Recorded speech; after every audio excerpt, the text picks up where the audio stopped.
There's a growing issue in Hampton Roads that at one point could personally impact all of us. The problem is so bad, Virginia's Attorney General calls it an epidemic. We're talking about heroin, and throughout our newscast tonight, 10 on Your Side goes in depth on this issue. 10 on Your Side's Jason Marks spent the last couple of weeks investigating the drug problem, and he's here now with a look at those most affected. Jason? Stephanie, the issue here is very, very real. Any addict will tell you heroin is so easy to find on the streets here in Hampton Roads. All you have to do is ask. State leaders are looking at solutions, but it all starts with those most impacted, the addicts themselves. These are the faces of addiction. It started out when I was 13. I started taking Vicodin at 15. Surprised? So were they. Once I couldn't find pills, then it was every time I couldn't find pills, I was calling the guy that had the heroin. What am I gonna eat?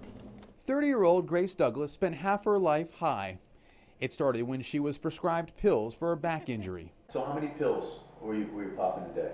6-ish. I mean, that's a average. I never knew what it was like to be without it, so I didn't know I had a problem. If you have money and you know someone, you know the right people, then it's easy to get. 20-year-old Bryce Wall has a different story. He started using pot with his friends and graduated from there. I didn't want to smoke pot anymore. I wanted to, if I had money, I was looking for heroin. Bryce has only been clean for a couple weeks. Grace, 8 months. They both found themselves caught in a routine of waking up, finding money any way they could, getting high, going back to sleep, and doing it all again the next day. They were hooked on heroin, a drug experts say is causing an epidemic of deaths. It took a lot of money for me to get high. I was existing just to not be sick. The addiction caused Grace to lose her job as a paralegal, house, friends, family. The power of the drug. It's this feeling in your head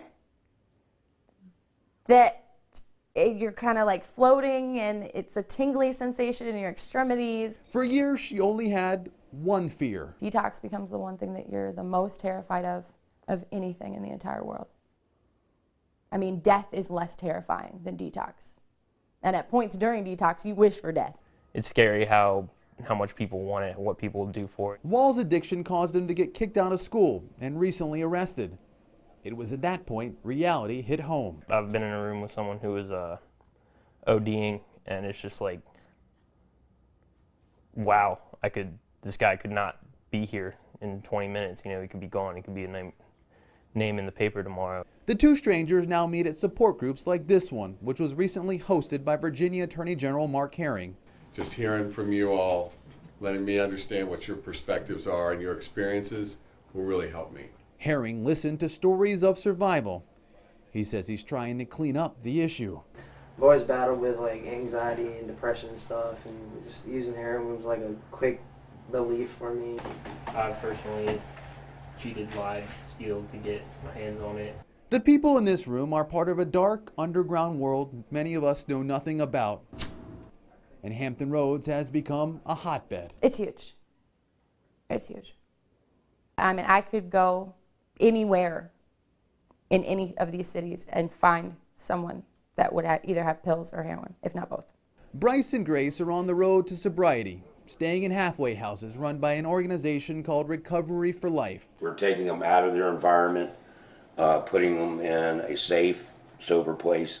But someday they will both once again be out on their own, with their own responsibilities, and having to make their own choices. Am I going to use again? I can't say for certain that I never will. I hope to God that I never touch it again. It's a scary thought, but it's a realistic one. That's how powerful the draw to the drug is. Now, I've heard stories about users being in rooms with someone who is overdosing and ends up dying, but that is not even enough to pull them away from using again. So what's being done about the problem? We'll show you, and then you can decide if it's working, coming up in my special report at 6. Jason Marks, 10 on Your Side.